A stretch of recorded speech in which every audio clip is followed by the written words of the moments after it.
What's going on YouTube? It's Soren here, repping Asian Aesthetics. Today I'm bringing you through a training principle, how to design your own training split, a beginner's guide to this complex but fundamental topic. How much volume should you incorporate? How much frequency will you? That will be explained in this brief but comprehensive video. So first step, you got to set SMART goals for yourself. What are SMART goals? They are specific, they are measurable, they are attainable, they are realistic, and they are in a timely manner. Number 2, as a beginner, consider a full body workout. Your body needs to grow accustomed to the resistance and the load that you're going to start playing around with. So if you were to only do a bicep split, your bicep might be sore for maybe 3 or 4 days, and you might not feel like you can work out for 3 or 4 days. Whereas if you work your full body in a balanced manner, your body will recover faster and you'll be able to continue working out in maybe 1 or 2 days, depending on how active you are as an individual. Number 3, why? Why do I advocate a full body workout for beginners? DOMS will be reduced. What is DOMS? DOMS is delayed onset muscle soreness. You will not feel as sore the next morning when you wake up. You won't feel like not getting out of bed because you're so sore that you can't move, and so forth. It can affect your quality of life.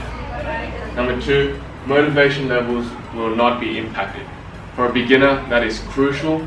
If your motivation levels plummet, the chances of you staying on course on your fitness journey is significantly reduced. So it is important to gradually increase the workload. Progressive overload, I will explain that later on in this video. So let's move on to an example workout. Number 4. So what I would recommend is perhaps put one chest exercise, one back exercise, one biceps exercise, one triceps, one delts, and one legs exercise. So in total there are 6 exercises, and you can do them 3 sets of 10. And I'll explain why I am going with the cliche 3 sets of 10 later on in the video.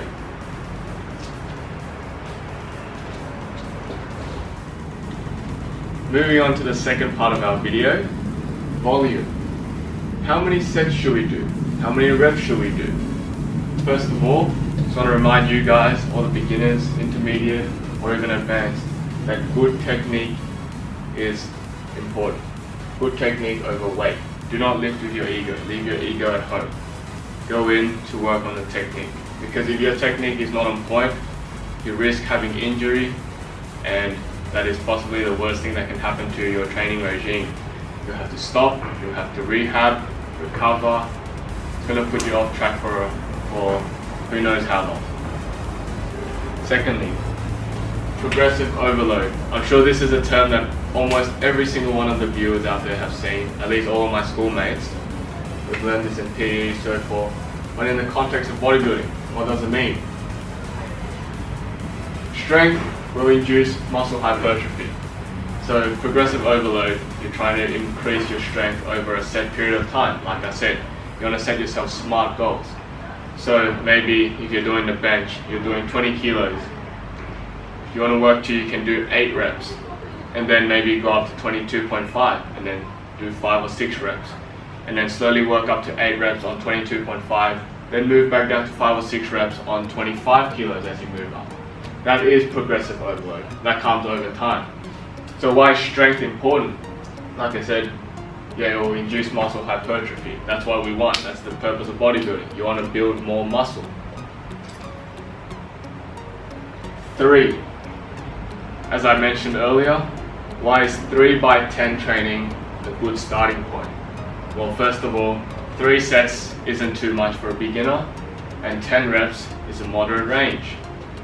10 reps gives the body enough stimulation, enough volume to induce muscle hypertrophy. Also, 10 reps will allow the beginner to work on their technique, perhaps on the bench press, shoulder retraction, so forth. In comparison with another training program, the 5x5 program, that is very effective for strength gains. I've been using that for my bench. It's helped me over time. And as I mentioned, muscle is a byproduct of strength. So making strength gains will result in muscle gains as long as your nutrition is on point. And in my other video, I have taught you how to set your own macros. And you can use that to go on a bulking plan.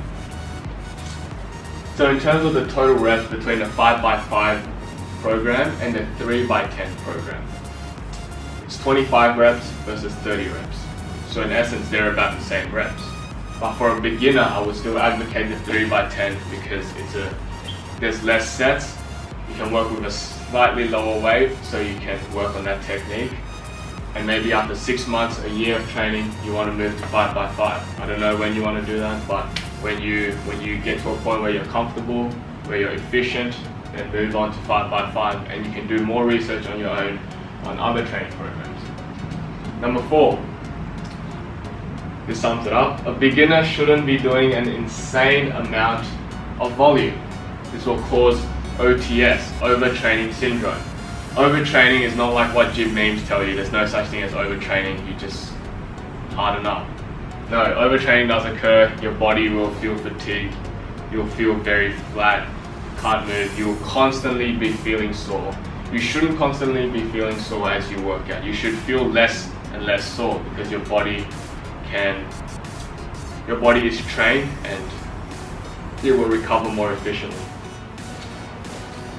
Sorry guys, my memory card filled out, but as I was saying, overreaching is fine. It is essentially progressive overload, gradually increasing in strength, which will cause muscle gains in the long run, as long as you're eating in a surplus. That is the purpose of bodybuilding. You want to constantly push yourself gradually to induce muscle hypertrophy. So in a nutshell, using the progressive overload principle, strength and gains will be made. Moving on to the next part of the video, frequency. How often should I train a week? Firstly, for a beginner, I would recommend 2 to 3 times a week as a reasonable expectation, with 1 to 2 days rest in between.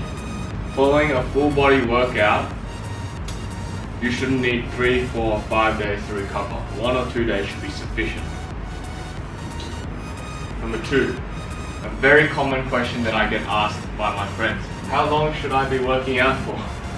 Well, it's basically as long as it takes to finish your workout.